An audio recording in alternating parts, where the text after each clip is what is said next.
गई है। नमस्कार दर्शकों, आप देख रहे हैं मिनट न्यूज और मैं हूं चैताली। चलिए एक नजर डालते हैं आज की ताजा खबरों पर। भगवान श्री कृष्ण की पावन नगरी वृंदावन अपनी आध्यात्मिक आभा, भक्ति और धार्मिक परंपराओं के लिए दुनिया भर में प्रसिद्ध है। हर साल लाखों श्रद्धालु यहाँ ठाकुर बांके बिहारी प्रेम मंदिर, इस्कॉन मंदिर और अन्य पवित्र स्थलों के दर्शन के लिए पहुंचते हैं।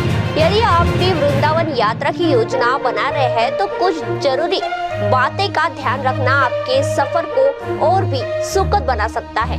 यहाँ बंदरों से विशेष रूप से सावधान रहने की सलाह दी जाती है, क्योंकि वे अक्सर चश्मा, मोबाइल, प्रसाद और अन्य सामान छीन लेते हैं। वृंदावन में लोगों का अभिवादन राधे राधे कहकर किया जाता है, जिसे श्रद्धा और सम्मान का प्रतीक माना जाता है। यहाँ अधिकतर स्थानों पर सात्विक भोजन मिलता है, जिसमें प्याज और लहसुन का उपयोग नहीं किया जाता। साथ ही मंदिर के नियमों का पालन करना, उचित वस्त्र पहनाना, परिसर में स्वच्छता बनाए रखना और स्थानीय धार्मिक परंपराओं का सम्मान करना बेहद जरूरी माना जाता है। इन छोटी छोटी बातों का ध्यान रखकर आपका ब्रज दर्शन न केवल सहज और सुरक्षित होगा, बल्कि जीवन भर याद रहने वाला आध्यात्मिक अनुभव भी बनेगा। पंजाब के संगरूर जिले के शहीद उधम सिंह सरकारी कॉलेज सुनाम ने अपनी रचनात्मक प्रतिभा और सांस्कृतिक विरासत का शानदार प्रदर्शन करते हुए नया विश्व रिकॉर्ड अपने नाम कर लिया है। कॉलेज के फाइन आर्ट्स विभाग ने 17 फुट लंबा पारंपरिक पंजाबी परांदा तैयार कर वर्ल्ड बुक ऑफ रिकॉर्ड में अपना नाम दर्ज कराया है।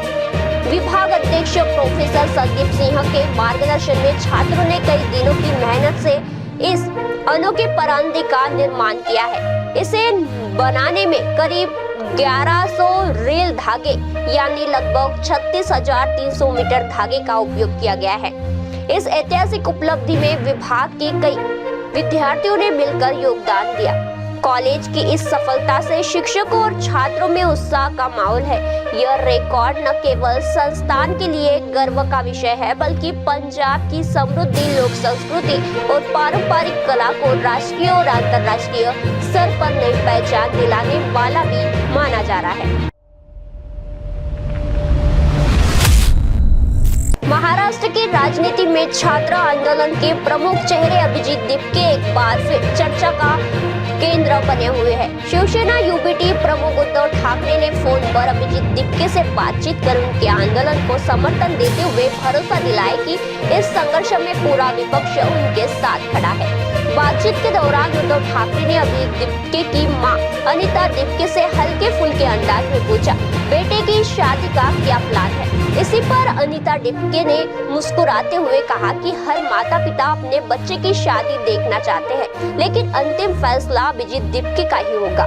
वहीं अभिजीत दीपके ने दोहराया कि जब तक छात्रों की मांग पूरी नहीं होती, तब तक उनका आंदोलन और संघर्ष लगातार जारी रहेगा। इस बातचीत ने जहां आंदोलन को नया राजनीतिक समर्थन दिया, वहीं उद्धव ठाकरे और अभिजीत दीपके परिवार के बीच हुई आत्मीय बातचीत भी लोगों के बीच चर्चा का विषय बनी हुई है।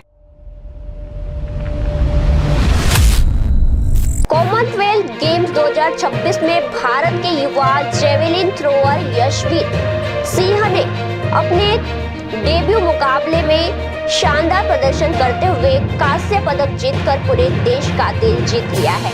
कड़े मुकाबले और भारी दबाव के बीच यशवीर ने अपने अंतिम प्रयास में मेहनत थ्रो किया और ब्रॉन्ज मेडल अपना नाम कर भारत को एक बड़ी सफलता दिलाई है। वहीं भारत के स्टार एथलीट और ओलंपिक चैंपियन नीरज चोपड़ा ने शानदार प्रदर्शन करते हुए रजत पदक जीता है, जिसमें भारत ने जेवलिन स्पर्धा में ऐतिहासिक डबल पोडियम हासिल किया है। मुकाबले के बाद नीरज चोपड़ा ने यशवीर सिंह की खुलकर तारीफ करते हुए कहा कि भारत को जेवलिन में एक और बेहतरीन प्रतिभा मिल गई है, जो आने वाले समय में देश के लिए कई बड़े अंतर्राष्ट्रीय पदक जीत सकता है।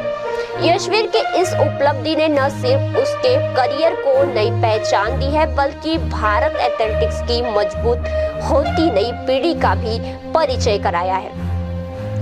खेल विशेषज्ञों का मानना है कि अगर यशवीर इसी तरह मेहनत और निरंतरता बनाए रखे तो भविष्य में विश्व और ओलंपिक स्तर पर भी भारत के लिए बड़ी उपलब्धि हासिल कर सकते हैं। उनकी इस शानदार शुरुआत ने देश भर के युवा खिलाड़ियों में भी नया उत्साह और आत्मविश्वास जगाया है।